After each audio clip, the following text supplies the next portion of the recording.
I'm at Serena for the Africa Transformation Forum, and joining me on the set is Dr. K.Y. Amoako, the president and founder of African Center for Economic Transformation. It's a pleasure to have you. Thank you.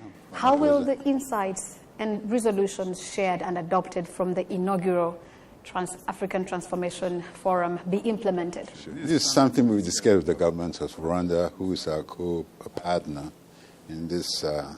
That is very important that this is not just in the conference. There are too many conferences on Africa. So this conference is designed to come up with results, to come up with issues, areas, how do we solve problems, and designs to carry it forward. And one concrete thing we say, we're going to form something we call a coalition for transformation in Africa. And the idea is coalition is a movement.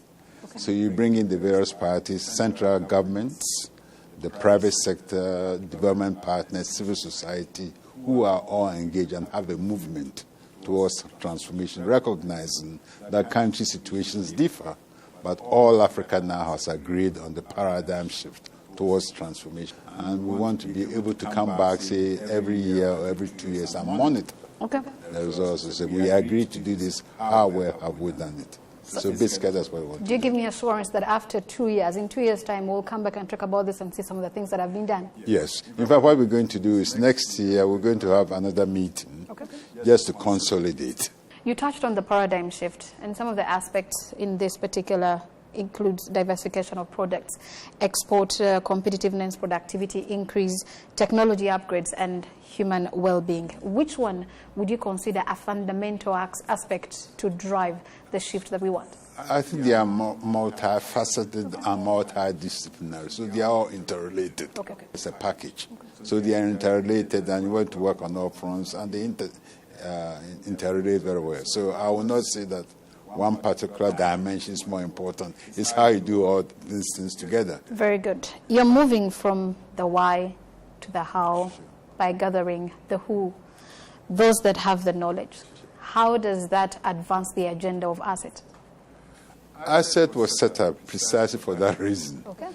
Because we say we have to have a vision, transformations means, and we spent 2 or 3 years doing studies, consulting to come up with what we call the paradigm shift towards transformation. Now you bring these players here, right, to talk about it in terms of how do we accomplish our results.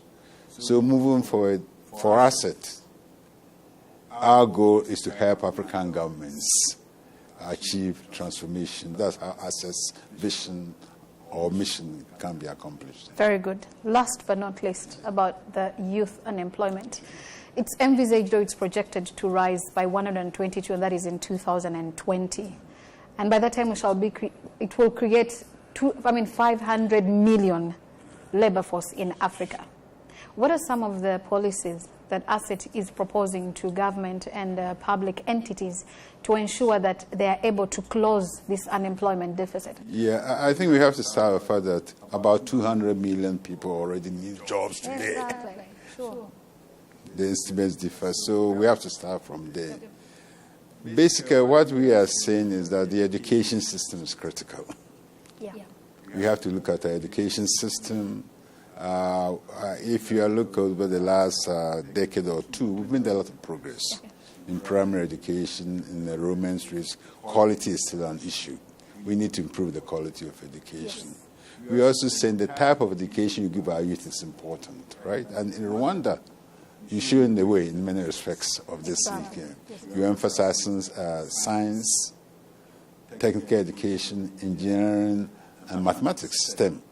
You also emphasize TVET, technical vocational education, so that the youth come equipped with the skills for good jobs. And we also need to realize that there's also the supply side of it. Right? The demand side is the people, the supply side, the job. Exactly.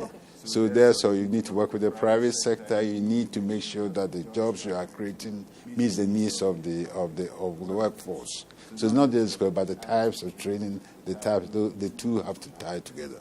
But I will emphasize the importance of education, good quality education, but education that's geared to the needs of the workplace. Doctor, as we wind up on that, it's not that the people are not studying what they're supposed to study.